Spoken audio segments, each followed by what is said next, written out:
বা উপদেষ্টাদের কাছে পান, একটা জিনিস জিজ্ঞাসা করবেন তাদেরকে যে এই চুক্তির শর্তগুলো জনগণের কাছ থেকে আড়াল করার প্রয়োজন হচ্ছে কেন? জনগণ কি এগুলো জানলে রাগান্বিত হবে বা জনগণ ক্ষোভে বিক্ষোভে রাস্তায় নেমে পড়বে? চুক্তির ভিতরে কি এমন সংযুক্তি আছে যা তারা লুকানো খুবই জরুরি মনে করছে? এটা আপনারা আমাদের যারা উপদেষ্টারা আছে তাদেরকে আপনারা জিজ্ঞাসা করবেন তারা এটা লুকানো প্রয়োজন মনে করে কিনা। এবং এখানে আরেকটা বিষয় জিজ্ঞাসা করবেন, এই যে বিদেশি লবিস্টরা এই চুক্তি নিয়ে কাজ করছে, যে সকল লবিস্টের মাধ্যমে লবিস্ট নিয়োগ দিয়েছে না বিদেশি লবিস্ট বিদেশি চুক্তি করার জন্য, সেই লবিস্টদের মধ্য দিয়ে যে চুক্তিটা হচ্ছে, এই যে 41% চার্জ বাড়ালো, 39 বছরে এই চার্জ বাড়ানোর প্রয়োজন হয়নি।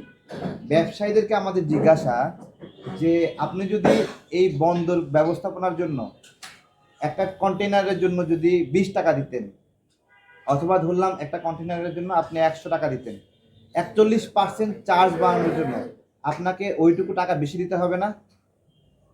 সবাই একসঙ্গে জিজ্ঞাসা করেন যে বন্দর যদি বিদেশিদের হাতেই তুলে দিবেন, যেই খরচে বাংলাদেশের ব্যবসায়ীরা এই বন্দর চালাইতে পারত, ওই খরচে বিদেশিরা কেন চালাতে পারবে না? একটা বিষয়। আর একটা বিষয় জিজ্ঞাসা করবেন যে এই যে 41% তারা অতিরিক্ত করলো বিদেশিদেরকে দেওয়ার জন্য, এই 41%-এর মধ্যে কত শতাংশ ডক্টর ইউনূস এই 30 বছর 40 বছর 50 বছর ধরে কমিশন পাইতে থাকবে? এখানে উনি আজকে অন্তর্বর্তীকালীন সরকারের প্রধান, 2 দিন পরে কিন্তু থাকবে না। উনি প্রধান না থাকলেও বিদেশে বসে বসে এই ডিপি ওয়ার্ল্ড সহ বিভিন্ন ডেনমার্ক প্রতিষ্ঠান এগুলোর কাছ থেকে বিদেশে বসে বসে কমিশন খাবেন কিনা এটা জিজ্ঞাসা করবেন, নাকি কমিশন ছাড়াই এটা করছেন?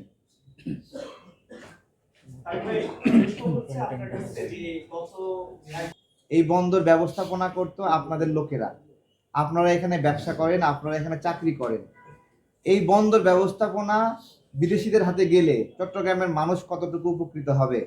আপনারা আপনাদের চট্টগ্রামের মানুষ ডক্টর ইউনূস স্যারকে জিজ্ঞাসা করেন যে আপনাদের এত বড় ক্ষতি করলো কি কেন? পাশাপাশি চট্টগ্রামের প্রায় 4 থেকে 5 হাজার মানুষকে একটি বিশেষ ব্যাংকের চাকরি থেকে বাদ দেওয়া হয়েছে। ডক্টর ইউনূস চট্টগ্রামের মানুষ হিসেবে এই সকল মানুষদের জন্য কি পরিকল্পনা হাতে নিয়েছেন? তাদের পেটে যে লাথি মারলো, তিনি চট্টগ্রামকে এত ভালোবাসলে এটা উনি এইভাবে করছেন। আমি জানি না যে উনি আসলে চট্টগ্রামের সন্তান কিনা। চট্টগ্রামের সন্তান হয়ে চট্টগ্রামের এইভাবে ক্ষতি করছেন। চট্টগ্রামের মানুষ কিন্তু বলতেছে যে হরতাল করবে, অবরোধ করবে, তারা কিন্তু বন দিচ্ছে। আমরাও আমজনতা দল চট্টগ্রামের মানুষের পক্ষে আছি।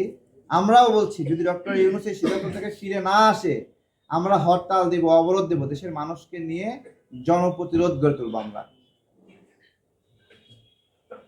বিষয়টা হচ্ছে